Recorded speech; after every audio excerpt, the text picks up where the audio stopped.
You're listening to Zack, founder of WorkingJoesRoundtable.com, and this is the Working Joes Podcast.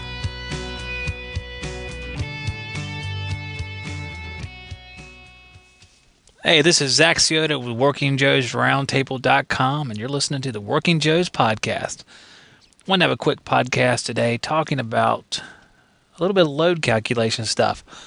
A lot of people are thrown off by load calculation. They're intimidated. Or like myself, I've done load calculations for a long time, but I've always done them by hand. And some people think that's like pulling your hair out or banging your head against a wall, but it's really not. It's not too bad when you realize what's important and what's not important in a load calculation. I had WriteSoft send me the Write Suite, which is a comprehensive software that does load calculation, ductwork sizing, all sorts of stuff. And it was just like reading the encyclopedia backwards. It was a super uber pain in the buttocks. And I didn't want to have to do that. I wanted to keep it simple. That's what our motto is here. You know, I'm a cowboy with HVAC and Working Joe, and we like to keep it simple. One of the problems with overcomplicating things is no one can understand it. It's hard to understand. You have to work to understand it, and you're working to understand something that is overkill. It's the same argument that goes for, our gauges. People using the Z manifold or using the iConnect. There's so much that goes into the iConnect and so many measurements it takes.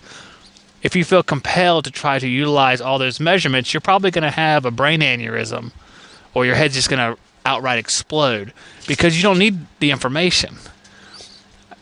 How many times have you gone on a service call and looked at the iManifold, if you have one, or iConnect, and gone, man, I am super glad that I had this bypass factor measurement? Probably not a whole lot. Those of you who even know what the bypass factor is. You can go through your entire career not knowing what bypass factor is, and you will flourish still.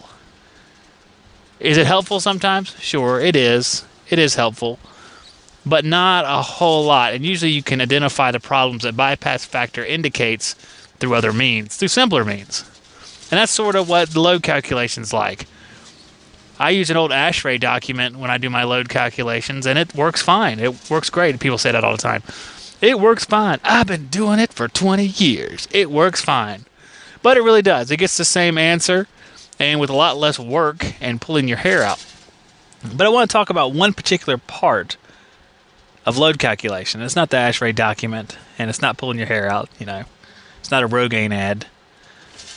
I want to talk about the U factors of materials. Now, all that U factor is, it's very simple.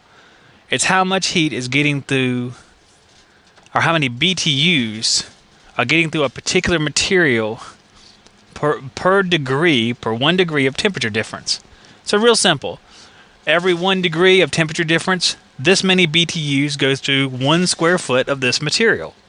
Let me say that again. Every degree of temperature difference, let's say it's 20 degrees outside and 21 degrees inside. It's pretty cold, for starters. But for every degree of difference, a certain amount of BTUs will go through a square foot of that material. And that's the U factor. And you can use the U factor for a whole plethora of different things. Let's start with how you would construct a use for it for load calculations. Because U factor is a reciprocal of R factor. And what that means, let me show you. We have, let's say, a wall. And that wall has insulation in it that's R19. Let's say the whole wall assembly, that means the insulation, the drywall, the air spaces, and the brick on the outside all comes out to, let's say, R20. We're just going to say R20 and make it nice and round number. If our R value is 20, then our U value is the reciprocal of that, which is going to be 1 over 20. So 1 divided by 20 is then your U factor. So your U factor would be 0.05. 1 divided by 20. Because 1 over 10 would be 0.1. So 1 over 20 is 0.05, which is half of that. So that's your U factor for that wall. So we're going to figure out how to calculate how much heat is coming through that wall. So we take our U factor, we got 0.05, and let's say the difference between the indoor temperature and outdoor temperature, let's say we're in heating mode and we're 70 degrees inside, and it's 0 outside. So it's really cold outside. So we have 70, and we're going to multiply that by our U factor, which is 0.05. For those of you who are curious, even though there wasn't a break because I have editing software, I did stop and use my calculator to figure out it is 3.5 BTUs per square foot. Okay, 3.5 BTUs per square foot, and that's taking our U factor and multiplying it by our temperature difference. So that's pretty good. 3.5 is a nice wall. You have a lot of insulation in that wall. R19 is a lot more than it used to be in the walls. It used to be R11, R13, and then before that, probably R6 in older houses. So walls have come a long way, basically. That's what I'm saying. It's off the subject. So we need to find out how many square feet of wall we have. So if we have 3.5, let's say we have 1,000 square feet of that wall. So basically, we'd go 1,000 times 3.5, we have 3,500. So now utilizing the U factor and the design temperature difference, which you can look up your design temperature differences. I believe Manual J, Manual N might have it as well. I'm going from memory here. Or you can design, if you want to design your own heat transfer multiplier based on conditions that you are experiencing at a particular house. Let's say you have a house that has an extremely hot knee wall or attic you think goes above and beyond what a normal load calculation would factor in. You can adapt the load calculation to compensate for that excessive heat. Let's say your attic stays 150 degrees. And you want to know how much heat is going to be gained in your structure because having that type of attic.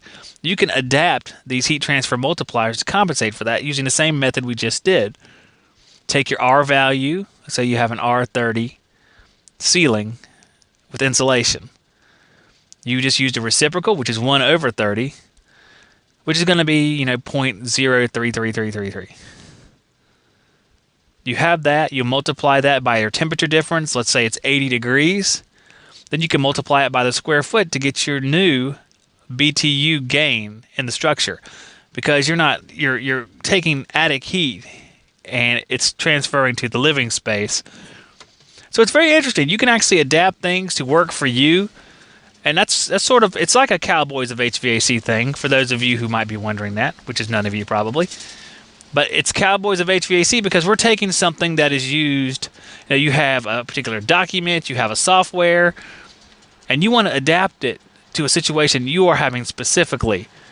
Learn how to utilize these measurements, and you can sort of do a little bit of re-engineering or engineering, if you want to call it, so that your load calculation is more exact than people who use a cookie cutter load calculation that has generic measurements. Now, the generic measurements are good. They're just fine, and they'll get you in the ballpark almost all the time. But if you have an atypical situation, and you guys know when you run into these things, you go up in an attic and you say, why is the attic I went in yesterday 110 degrees, and this attic is 154?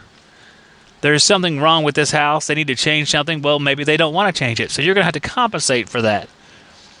And being aware of U factor and how this works will allow you to do that.